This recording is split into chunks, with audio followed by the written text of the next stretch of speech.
Informative تراب کے دیکھنے اور سننے والے معزز دوستو السلام علیکم۔ خواتین و حضرات، حضرت امام جعفر صادق علیہ السلام تاریخ انسانی میں وہ واحد ہستی پائے گئے ہیں جنہوں نے اس دنیا کو ہر طرح کے علوم سے آشنا فرمایا، جن میں فلکیات اور طب وغیرہ نمایاں ہیں۔ امام جعفر علیہ السلام کے شاگرد اس دنیا میں جانے مانے ماہر فلکیات اور بانی طب پائے گئے ہیں۔ آپ کے شاگردوں میں امام مالک، امام ابو حنیفہ، امام عاصم، حضرت سفیان ثوری، عمر بن عبدالعزیز، حضرت باجزید بستانی، حضرت حشام بن مالک اور بانی طب جابر بن حیان شامل ہیں۔ اس کے علاوہ اور بھی بہت سارے نام قابل ذکر ہیں جنہوں نے آپ علیہ السلام سے مختلف علوم سیکھے اور اس دنیا کو اس علم کی روشنی سے منور کر دیا۔ ناظرین کرام، امام جعفر علیہ السلام کے دور سے قبل طب یعنی میڈیکل پڑھنے پڑھانے کا رواج نہیں تھا، کیونکہ لوگ یہ مانتے تھے کہ بھلا بیمار آدمی کو دیکھنا بھی کوئی عزت کا کام ہے۔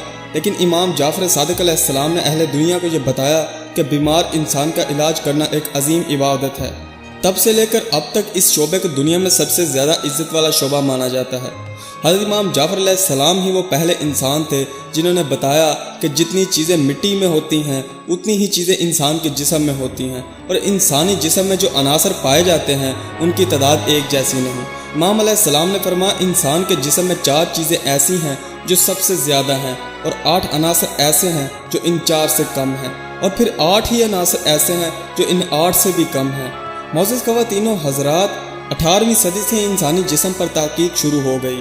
پھر فرانس کا ایک سائنسداں جس کا نام مارا تھا نے انسانی جسم پر تحقیق کی، اور اس کا نظریہ بالکل امام جعفر صادق علیہ السلام کے ہم خیال تھا۔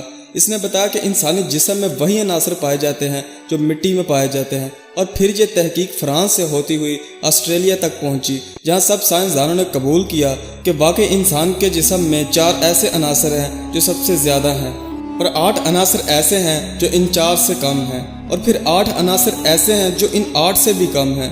ناظرین گرامی، وہ 4 عناصر جو انسانی جسم میں سب سے زیادہ ہیں وہ یہ ہیں: آکسیجن، ہائیڈروجن، کاربن، نائٹروجن، اور وہ 8 عناصر جو ان 4 سے کم ہیں وہ یہ ہیں: magnesium, sodium, potassium, calcium, phosphorus, chlorine, sulphur اور آئرن، اور وہ 8 عناصر جو ان 8 سے بھی کم ہیں وہ یہ ہیں: molybdenum, selenium, cobalt, manganese, iodine, zinc, fluorine اور کاپر۔ حضرت امام جعفر علیہ السلام نے فرمایا کہ ان 20 عناصر کے اوپر نیچے ہونے کی وجہ سے انسان بیمار پڑ جاتا ہے۔ اس کے علاوہ امام علیہ السلام نے فرمایا کہ زیادہ کھانے اور گوشت کی وجہ سے انسان کی عمر کم ہو جاتی ہے۔ اس کے علاوہ آج سے 1400 سال قبل امام علیہ السلام نے اپنے شاگرد اور اہل دنیا کو بتایا کہ انسانی جسم سے ایسی شعاعیں نکلتی ہیں جو اگلے انسان کو بیمار کر سکتی ہیں اور صحت مند بھی کر سکتی ہیں۔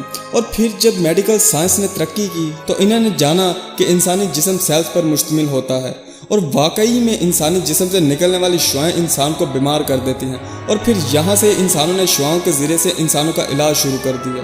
دوستو، اگر آپ نے ابھی تک میرے چینل کو سبسکرائب نہیں کیا تو برائے کرم میرے چینل کو لازمی سے سبسکرائب کریں اور ساتھ ہی ویڈیو کو لازمی سے لائک کر دیں۔ ناظرین گرامی قدر، ایک روز ایک یہودی عالم بازار میں آ گیا اور لوگوں سے کہنے لگا، اے لوگو، اگر میرے سوالوں کا جواب دو گے تو میں اسلام قبول کر لوں گا، اور اگر ایسا نہ کر سکو تو اسلام مذہب کو چھوڑ دینا۔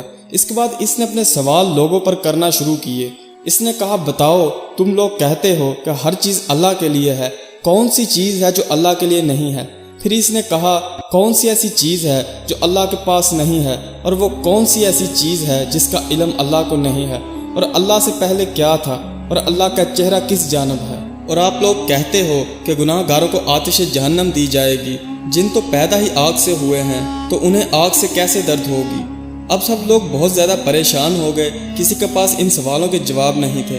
اب یہ لوگ جانتے تھے کہ اس کا جواب فقط اولاد رسول صلی اللہ علیہ وآلہ وسلم امام جعفر علیہ السلام ہی دے سکتے ہیں۔ چنانچہ اس یہودی عالم کو امام جعفر صادق علیہ السلام کے پاس لے گئے، اور امام علیہ السلام نے اس سے سوال پوچھے اور پھر اس کے جواب دینا شروع کیا۔ امام علیہ السلام نے فرمایا، تیرا پہلا سوال تھا کون سی چیز ہے جو اللہ کے لیے نہیں؟ تو امام علیہ السلام نے فرمایا، سن، شریک اللہ کے لیے نہیں۔ پھر تم نے دوسرا سوال کیا کہ کون سی ایسی چیز ہے جو اللہ کے پاس نہیں؟ تو سن، ظلم اللہ کے پاس نہیں۔ اور تیرا تیسرا سوال یہ ہے کہ کون سی ایسی چیز ہے جس کا علم اللہ کو نہیں؟ تو امام نے فرمایا، تم لوگ حضرت عزیر علیہ السلام کو اللہ کا بیٹا مانتے ہو، مگر اللہ کو اس بات کا کوئی علم نہیں کہ اس کی کوئی اولاد ہے۔